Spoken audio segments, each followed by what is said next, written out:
minutes after 12 Central African time, and we're coming to you live from Johannesburg in South Africa. South Africa's foreign policy is under renewed scrutiny as Parliament prepares to debate the escalating crisis in the Middle East following reported strikes involving the United States, Israel and Iran.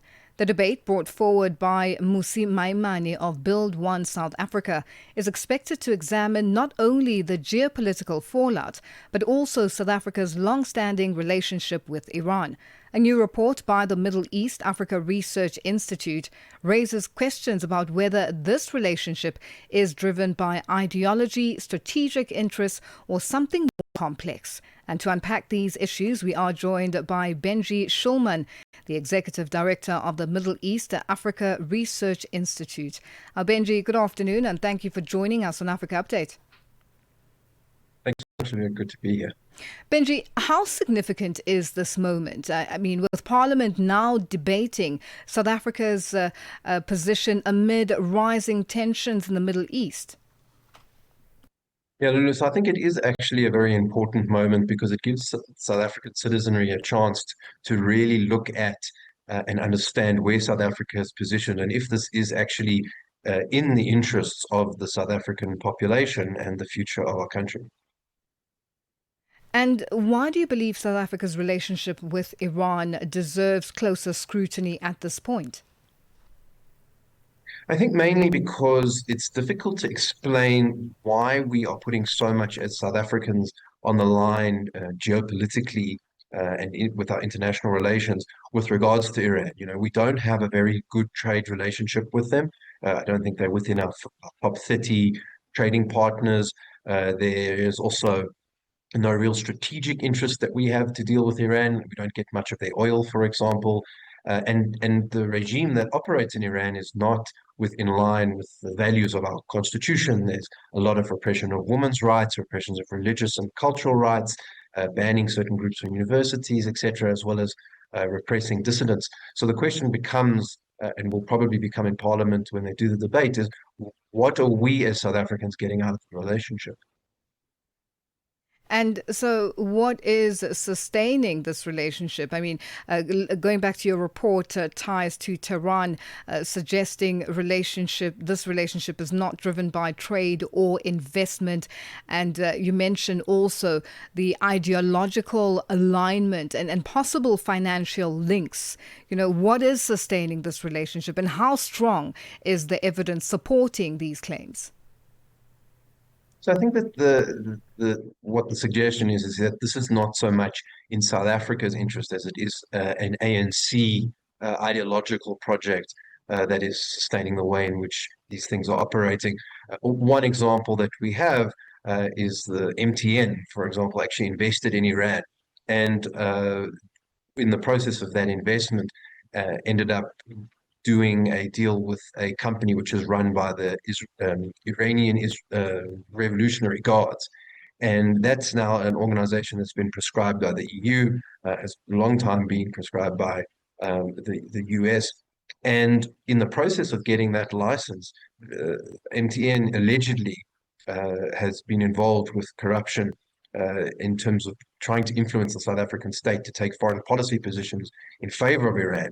And that court case is now potentially going to be coming before the Constitutional Court sometime this year. So we're going to hopefully get some more transparency as to how interests in the state in South Africa may have driven our foreign policy, not in the best interests of the country, but in the interests of a narrow political elite. And critics point to the contradictions in South Africa's stance. For example, its positions on Israel versus Iran. How would you interpret this?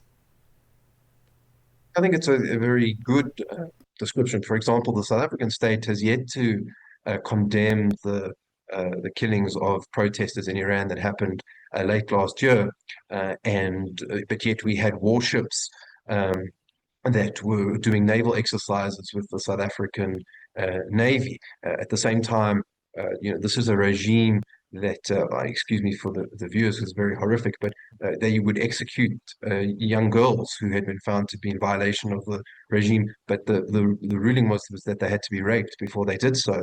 Yet the Minister of Women, Children, and People with Disabilities actually attended a special celebration in January for the Islamic regime. So you see there that this is not in line with the way in which South Africa sees itself in terms of its constitution, and never mind the way that it reacts to other countries.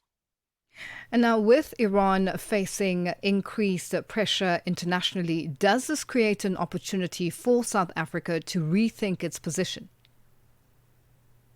I think it does. And there's clearly going to be, when the dust settles at the end of this campaign with the Americans, some kind of change in the Iranian society. And this might give an opportunity for South African policymakers to say, look, we were at one side of this particular debate. It hasn't benefited us. It certainly hasn't benefited South Africans. So what can we do to help change it? Because it would actually benefit us down the road to perhaps go in a different direction.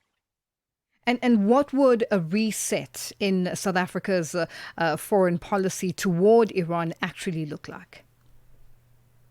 I think for a start, there's the question of optics, right? The question of standing up for the particularly egregious parts of the Iranian state, which we seem to be doing. There's the question of military ties. We had a general go there last year and then start proclaiming foreign policy positions. So I think that what you would need to do is make the relationship the same as the station that it has of other relationships of a similar nature, right? We have relations with Arab countries in that region who are also being shot at by the Iranians and are starting to make them quite upset.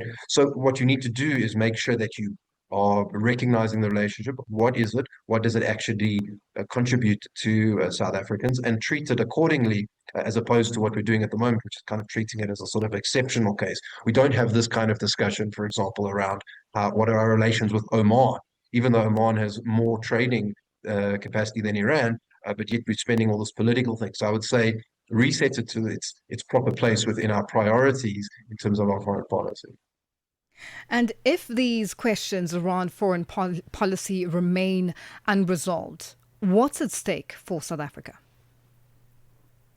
So I think what's particularly at stake is the way that other countries start to see us, right? We've seen the Gulf states who've now been under very serious pressure from the Iranian regime in the last while, from rocket attacks, etc. Now these are important Middle Eastern states in terms of our relations. The Saudis, the UAE, they fund a lot of stuff. They do a lot of investment. So there's risk for engagement with those states. Then we have the European Union, who, as I said, prescribed the IRGC now as a extremist group, so that could affect our dealings there. And of course, the big gorilla in the room is always the Americans, and the ability for them to maybe kick us out of AGOA over this.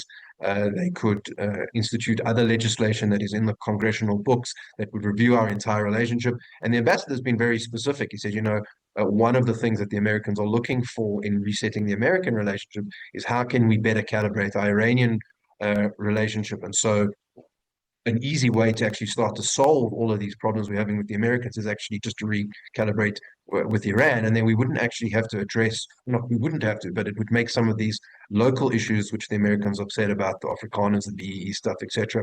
It would make them less inclined to shout at us about those, because we could actually show that we're dealing with the foreign policy aspect. Well, Benji, we have run out of time and are going to have to leave it there for today. Thank you for joining us on Africa Update. Appreciate it. Thank you so much for your time. That's Benji Shulman, the Executive Director of the Middle East Africa Research Institute, joining us on the line. Your window